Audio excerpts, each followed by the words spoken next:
در مکتب تعلیمی همگانی رقم 22 شهر سمرقند محفل جوانانی با استعداد با نام پیروانی صدرالدین عینی کارگزاری میکند.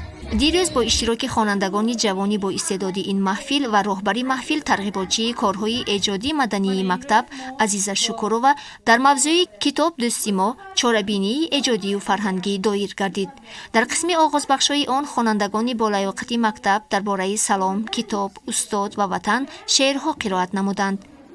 قرض کتاب در جهان یاره نیست، در غمکدگی زمانه غمخواره نیست. هر لحظه از او به گوشه تنهایی صد راحته هست و هرگز آزاره نیست. کتاب گل در طبق دادی کتاب، تا آرزوهایی مرا از هر برق دادی کتاب.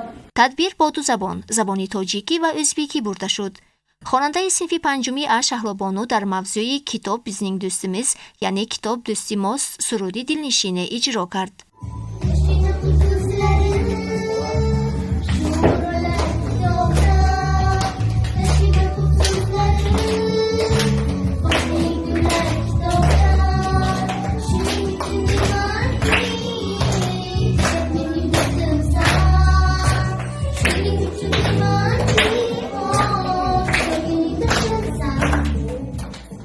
رقص کبوترک را باشد دخترکان صنف 4 به حاضرین پیشکش نمودند.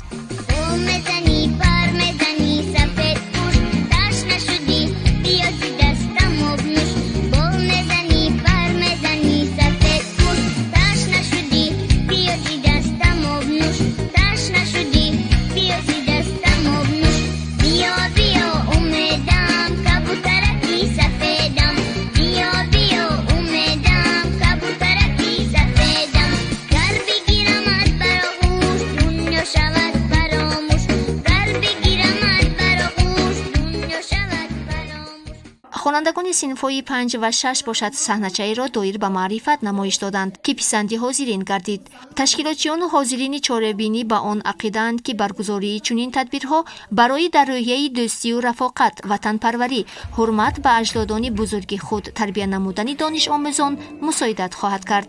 در رفت چاره‌بینی اعضایان ایجادکاری محفل پیروان صدرالدین عینی از ایجادیات خود نیز شعرها قرائت کردند.